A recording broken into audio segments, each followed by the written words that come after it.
رانا صاحب، ہم خود ایک جنگ میں مبتلا ہیں اس وقت. غضب للحق جو ہے اس کے حوالے سے آپ سے اپڈیٹ چاہیں گے. کیا وہ آپریشن چل رہا ہے؟ کیونکہ لاسٹ جب ہمیں یہ پتہ چل رہا تھا وزیر اعظم نے بھی یہی کہا تھا کہ جب تک سارے ٹارگیٹس ہم حاصل نہیں، اس پہ ڈسکشن بھی ہوئی ہے ظاہر ہے. جی بالکل کریں گے تو ہم لگے رہیں گے اور یہ آپریشن جاری رہے گا. تو کیا انٹینسیفائی ہو رہا ہے یہ آپریشن؟ کوئی اس پہ کل میٹنگ میں کوئی آج کل میں بات چیت ہوئی ہے؟ نہیں، اس میں جو ہے وہ جو پاکستان کا ہدف تھا، جو اسٹریٹجک یعنی پلاننگ پاکستان اس سلسلے میں جو اچیومنٹس چاہتا تھا، وہ آلموسٹ جو ہے وہ حاصل ہو چکی ہیں. اور اب ان کو جو ہے وہ فورٹیفائی جو ہے وہ کیا جا رہا ہے، اور وہ یہی ہے. ہم صرف یہ چاہتے ہیں کہ وہ اپنی سرزمین کو جو ہے وہ ہمارے خلاف دہشت گردی کے لیے استعمال نہ ہونے دے. اور ہم ایک بفر جو ہے وہ زون بیچ میں چاہتے ہیں کہ جو ایک ایسا جو ہے وہ بفر زون ہو کہ جس کی بھلے جو نگرانی ہے وہ دونوں ملک مل کے کر لیں، یا ہمارے دوست ممالک کو بھی اس بارے میں جو ہے وہ ان کو زحمت دی جا سکتی ہے، یا ان کے اوپر اعتماد کیا جا سکتا ہے.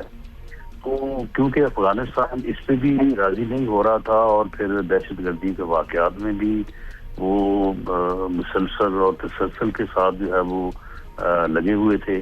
تو اس لیے پھر یہ ضروری تھا کہ جو ان کے ایسے ٹریننگ سینٹرز اور جو ایسی ان کی چیک پوسٹ جو بالکل ہی یعنی بارڈر کے اوپر ہیں، جو کہ صرف کام ہی یہ کرتی ہیں کہ وہ فائرنگ کر کے جو ہے وہ انگیج کرتی ہیں، اور اس کے بعد ان کو جو دہشت گردہ ان کو نیچے سے گزار دیتی ہیں، اور وہ آگے یہاں پہ دہشت گردی کرتی ہیں، وہ ان کو ایکسیس دیتی ہیں.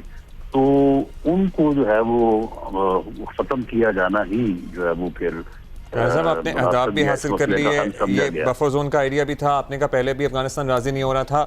سو اب ہم نے بھاری بھرکم نقصان بھی پہنچایا ہے، ظاہر ہے وہاں پہ مختلف اہداف ہم نے حاصل کیے ہیں. اب کتنا راضی ہو رہے ہیں وہ، یا ہو گئے ہیں؟ نہیں، اب تو پھر جب اگر ہم ان ٹریننگ سینٹرز کو اور ان چیک پوسٹ کو جہاں سے وہ یہ کام کر رہے تھے، ایکسیس دے رہے تھے دہشت گردوں کو، تو جب ان کو ختم ہی کر دیا جائے گا تو پھر ان کے راضی ہونے یا نہ ہونے کا تو بٹ رانا صاحب وی آل نو کہ افغانستان ظاہر ہے دہشت گردوں کی نرسری بھی ہے.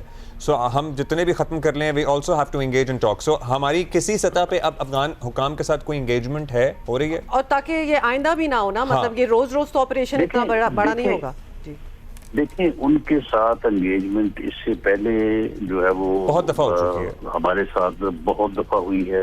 پھر اس کے بعد جو دوست ممالک ہمارے تھے ان کے ذریعے سے ہوئی ہے، اس کے بعد بھی ہوئی ہے. تو معاملہ یہ ہے کہ ان کو جو ہماری ڈیمانڈ ہے وہ تو اتنی سادہ ہے کہ ہم تو ان سے کچھ چاہتے ہی نہیں ہیں. ہماری تو کوئی ڈیمانڈ ہی نہیں ہے بعض وائز کے کہ بھئی آپ یہ کام نہ کریں. تو اگر وہ اس سے پیچھے ہٹ جائیں تو ہمارے تو کوئی ان کے ساتھ جھگڑا ہی نہیں ہے، بلکہ ہم تو ہر طرح کی فیسلٹی پچھلے 40 سال ہو گئے ان کی خدمت کرتے ہوئے، اور ہم تو اس خدمت کو جاری رکھنے کو تیار ہیں. لیکن وہ یہ بات کیونکہ ان کی سمجھ میں نہیں آ رہی تھی، اور اس کی سمجھ میں نہ آنے کی ایک بنیادی وجہ جو ہے وہ ہندوستان بھی ہے، جو کہ ان کو اس معاملے میں جو ہے وہ فنڈز اور ٹریننگ فیسلٹیز اور اچھا رانا صاحب ظاہر ہے آپ سب لوگ تو بیٹھے ہوئے تھے سر جوڑ کے، اور آپ نے کہا کہ زیادہ تر اہداف حاصل ہو گئے ہیں. لیٹس سی کہ آگے کیا ہوتا ہے.